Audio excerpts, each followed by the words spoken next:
Kamusta, Leo? Welcome to Like a Tarot.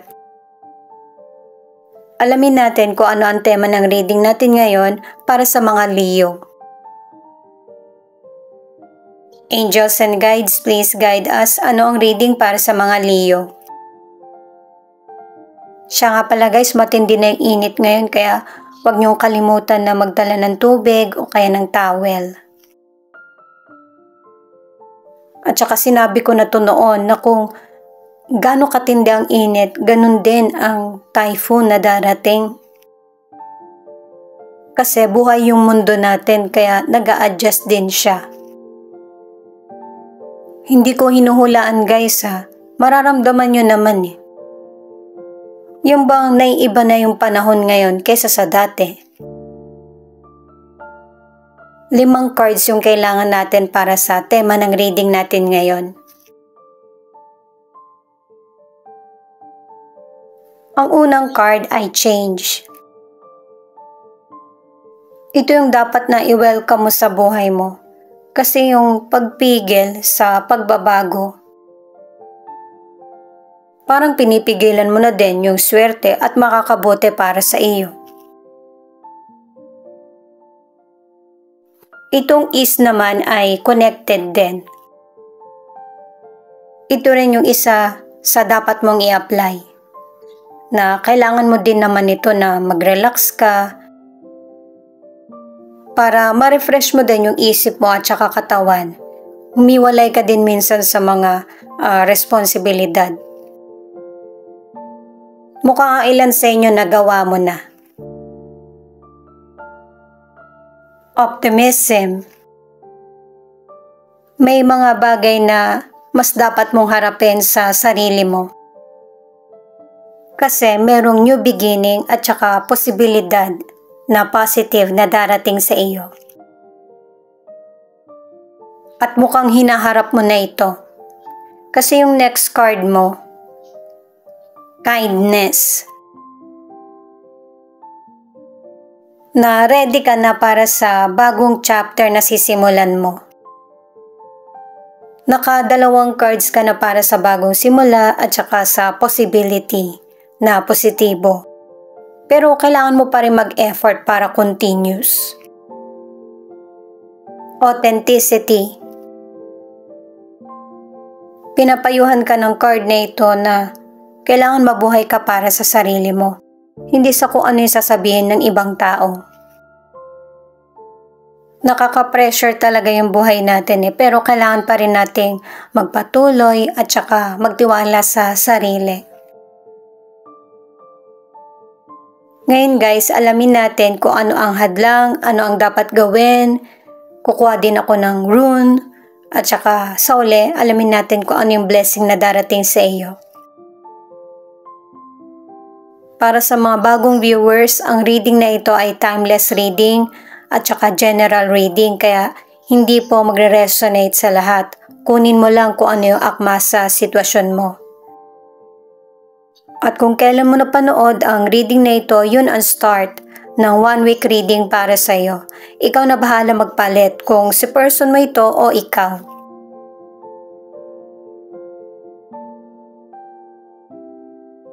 Five of Swords, the Star at Queen of Cups.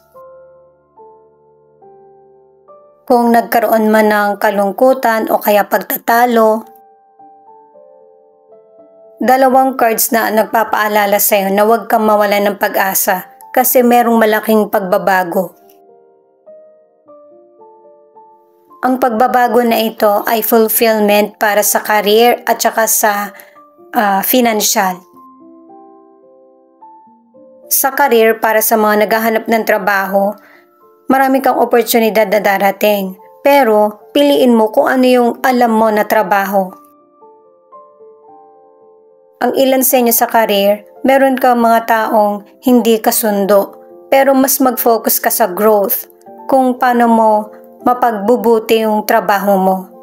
At saka pinapakita rin na merong tutulong sa iyo dahil seryoso ka sa career mo. At sa negosyo naman, kahit na marami kang karibal or kakompetensya, magpatuloy ka pa rin. At saka merong person na tutulong sa'yo na para mabigyan ka ng idea kung paano mo pa mapapalawak or mapagbubuti yung negosyo mo. Ang ilang single kaya hindi nag-work ang past relationship mo kasi nagkaroon ng betrayal. Trauma ang naging hatid nito sa iyo. Kahit merong potential person na dumating, kung hindi ka ready, huwag ka munang pumasok sa relasyon. Kasi ang ilang single, ganun yung mangyayari kapag ka nakipagrelasyon ka na hindi ka magiging happy. Kasi hindi pa ready yung puso mo. Itong 7 of Cups at 7 of Swords ay mensahe ng universe sa iyo. Na merong sitwasyon na kailangan mong maintindihan na may malaking impact sa present mo, lalo na sa future. Bibigyan ka ng sign ng universe or ng spirit guide mo. Kasi itong dalawang cards na to ay patungkol sa betrayal o pagnanakaw. At ang message ng cards na ito ay yung palayain mo yung sarili mo sa mga negatibo or hindi na effective sa buhay mo. At saka paalala sa career, sa negosyo or love life, harapin mo lang yung mga sitwasyon na kaya mong harapin or ipaglaban. Sa mga nasa relationship, pareho nyong i-recognize ng person mo yung pareho nyong pagkakamali or pagkukulang.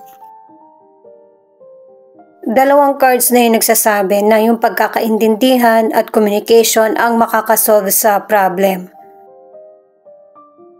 Isa sa inyo ng person mo na kahit na yung maliit na bagay ay dinaramdam. Ito yung dapat gawin na cards. 3 of Swords, the Sun, at 2 of Cups. Pangatlong card na ito para sa betrayal. Pero kahit na anuman ang nangyari sa koneksyon or sa relationship, mapapalitan pa rin ito ng happiness at saka pag-asa. Maibabalik yung dating samahan, mariresolbahan yung mga hindi pagkakaunawaan sa karir mo man ito, sa negosyo o kaya sa love life. Sa financial, mas maigi na budgetin mo ng tama yung financial na meron ka. Huwag mag-invest o kaya yung magkaroon ng negosyo. At para sa ilan, nagkaroon ka ng personal problem kaya pati yung financial mo ay naaapektuhan. Pero dalawang cards na nagsasabi na mareresolbahan mo yung problem mo sa financial soon. At kapag nangyari na ito, sikapin na mabalanse mo yung financial na magkakaroon ka. Ang ilan sa inyo magsisave ka ng money at saka mapagbubuti mo yung karir mo at saka negosyo. Hindi na magiging problema sa iyo ang financial dahil sa nakaraang problem. Ang ilang single, nahuhusgahan ka kagad ng ibang tao na akala heartbreaker ka. Kaya ang ilan sa inyo nagtataka ka bakit ang tagal mo ng single. Pero merong darating na love na maglalakas loob na makipagrelasyon sa iyo. At saka ang naiisip ng potential person na ito na makakarelasyon mo, ikaw na yung person na nararapat para sa kanya. Kasi yung hinahanap niya sa isang relasyon ay natagpuan niya sa iyo. Ang ilan naman na nasa relationship ay nagkaroon kayo ng misunderstanding, panlilinlang, argumento ng person mo. Itong 4 of Wands at the Wheel of Fortune, merong celebration at saka positibong pagbabagong mangyayari sa buhay mo. Kasi itong dalawang cards na ito ang nagsasabi, sa bagay nakatatlo ka na magiging secure yung financial mo or career. At saka nakaapat na positive na cards ka na pabor sa buhay mo. Mga 2 or 4 years, merong malaking pagbabago mangyayari sa buhay mo. Pinakita kasi sa cards kaya sinabi ko sa iyo. Kaya ipagpatuloy mo lang yung kasipagan mo at saka determinasyon. At saka sa mga nasa relationship, anuman ang kaguluhan na nangyari sa relasyon, parang walang nangyari. Mabilis itong mawawala. Mas nanaig kasi sa inyo ng person mo yung understanding at saka love. Maraming mahirap na pinagdaraanan yung relationship nyo pero napapanatili nyo pa rin na magkasama kayo kasi mahal nyo yung isa't isa. Ito naman yung rune na alphabet ng sinaunang panahon. Swallow in goose, Kaunas in reverse, at Uruz in reverse. Kahit dito sa mga bato na to, pinapakita na magkakaroon ka ng success at happiness. Panglimang words na yan na sinasabi. At ito na yung panahon na makakapagpahinga ka na at saka ito rin yung tamang timing para makapag-start ng fresh. At saka paalala ng mga bato na ito na kung merong mang problema sa buhay mo ay panandalian lang. At saka i-motivate mo yung sarili mo sa mga bagay na gusto mong simulan. Sa kalusugan dahil sa tindi ng sikat ng araw, mag-sunblock ka o kaya mag-ingat sa skin problems. At saka kailangan ng sapat na pahinga para hindi humina yung immune system mo. At saka nakadalawang words ka na pareho kayong pagod ng person mo. Kaya huwag kang magtaka kung bakit hindi ka satisfied sa physical contact. Ito naman yung mga blessings na cards. 8 of Wands.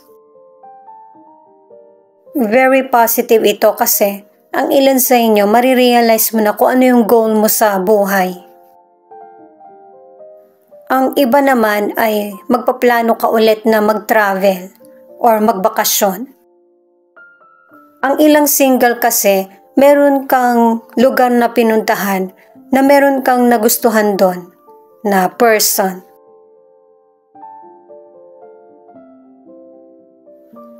Itong The Chariot naman, panglimang card mo na para sa tagumpay. Kasi ang ilang Leo ay meron kang na-miss na oportunidad. At itong oportunidad na dumating ay hindi mo na gusto pang sayangin. Klaro na sa isip mo kung ano yung mga goal na gusto mong tahakin at saka meron ka ring disiplina sa sarili. May posibilidad na ang ilan sa inyo ngayon pa lang magbabakasyon. Itong Knight of Pentacles naman ay magpapatuloy ka sa goal na tinatahak mo sa buhay na kahit napapansin mo na misteryoso, mas lalo ka pang nagiging masigasig at saka natcha-challenge.